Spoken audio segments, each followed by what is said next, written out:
What is up, Nuggets? It's your boy, Killer Pizza, here with a brand new video for you rascals and rapscallions out there. So today I figured we would talk about a film I just watched for the first time, maybe about 3 weeks ago, and that is 1997's horror sci-fi classic, Event Horizon, directed by Paul W.S. Anderson. Now, this is a film that I've been well aware of pretty much my whole life. This came out in 1997. It's a Paramount film, so major motion picture, but I'd never seen it until 3 weeks ago. I think it's because it's a bit sci-fi, and I've never really been much of a fan. But when Scream Factory released this collector's edition, I had to grab it because everybody here knows. Well, I guess just my opinion. Scream Factory's the best. The only other competition, in my opinion, is Arrow Video. But yeah, this was a great release. I had to pick it up, and yeah, I'll give you guys a little synopsis on the plot. Pretty much, it's about a scientist, Sam Neill, that you guys would probably know from Jurassic Park. He made this giant spacecraft, like a once in a lifetime thing, the Event Horizon, which got lost out in space in 2040. So obviously, this movie takes place in the future. And then we meet a bunch of soldiers and people that work on a spacecraft, like a rescue team. This is 7 years later, in the year 2047, and they are led by Lawrence Fishburne, who is absolutely amazing in this. Does like the perfect role as like the leader. They take the scientist, Dr. Weir, I believe it is, who was played by Sam O'Neill. They take him onto the spaceship to go find the Event Horizon, which everybody has thought was lost. And they end up finding the ship, but they find more than they're looking for because this ship contains pretty much pure evil. Uh, yeah, when they get on the ship, they find out that it's pretty much hell on earth on the ship.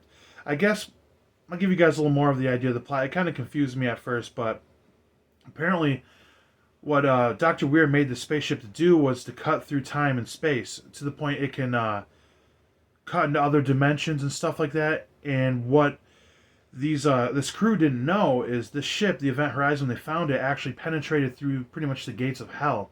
And when it came back, the ship, the Event Horizon, contained way more than they bargained for, way more than you could ever imagine in like the deepest ideas of evil. So they make it onto the ship, and things start to go awry. They're finding all the last crew that was on there is all dead. There's bodies, blood everywhere, and it chaos ensues, like I always say. So this movie did not let down at all. Just because it's a science fiction movie, I still enjoyed this a lot. Visually, this movie was amazing, and it kind of gets into like this deeper tone a lot too. It's kind of like a psychological horror film in a way where as this crew starts to like look around the ship and investigate, the ship almost seems to have like a life of its own in a way where it's kind of getting into their minds and their psyches and kind of pulling out like their deepest and darkest fears and secrets and their dirty laundry and all these like insecurities they have. And the ship starts to kind of manipulate all these crew members, towards insanity. I wouldn't say anybody went crazy in this movie, but it's really starting to fuck with everybody. And yeah, it's all guided with this big pendulum right here. I don't remember what it's called, but that's like how you get into the gates of hell, where earlier in the movie, one of the crew guys ends up going through this into the other dimension or whatever, into hell or whatever, and when he comes back, he's talking about the things he's seen. He wants to kill himself now because of the evils he's seen. It's such crazy shit. You could never unsee it. I kind of think of that like in It, where it's not actually a clown. It's more of like the idea of evil. What you see is your biggest fear is kind of what I got out of this when they pass this portal or whatever. Now, correct me if I'm wrong in the comment section and everything, because this is just my how I view it, how I seen it. And yeah, this movie escalates quickly to the point that Lawrence Fishburne wants to take the whole crew out, but Dr. Ware insists that they stay around to investigate, and which you'll find out later, a lot more comes of that. And it really gets batshit crazy. Now, this film, a lot of people joke about that it's pretty much Hellraiser in space, which I can see that. I can agree with that. Seeing how we haven't really gotten any good Hellraiser movies over the years, I'll accept that. This was pretty satisfying. This is a very, very dark movie. Very, very gory. Very violent. This is definitely not for everybody, but apparently I'm just a sick fuck because when I got done watching this, and a lot of people were talking about certain reviews I watched, that this was like way too dark, way too violent. I thought, this wasn't shit, really. I mean, it's, don't get me wrong, it's very violent, very gory, but I guess I've just seen so many fucked up movies over the years. I enjoy the practical effects. I enjoy the gore. And with that being said, obviously there's a lot of CGI in this film because it takes place in space and in the future. But at the same time, there's a lot of really cool practical effects. Apparently, a lot of this got cut out because the film was supposed to be 2.5 hours long, and it almost got an N-17 rating, apparently. But that's one thing to note on, that the director wanted to take this in a much darker direction. He wanted to make it a 2.5 hour movie, which would give more details and everything in the characters and the plot, which that is one flaw I will give this film, that you can tell it's cut. There's certain moments that happen in the movie that I've seen from the behind the scenes feature where if they would have kept some of the other stuff, it would have explained stuff more and made it make more sense. But to be honest, my complaint is also a positive, I feel like, because though it got cut out, and I could have sat here for 2.5 hours watching this movie because it was really good.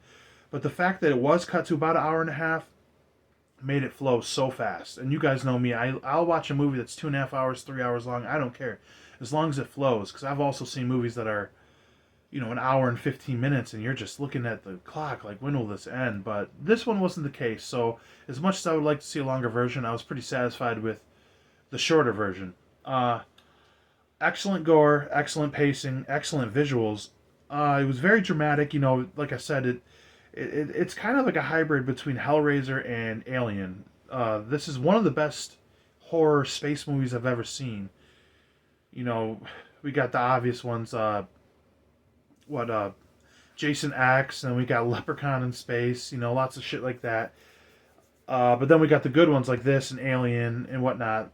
If you're into like horror movies in space, I definitely recommend this. The characters and cast were great. Not the best acting in the world, but far from bad. Everybody was pretty solid, was really good.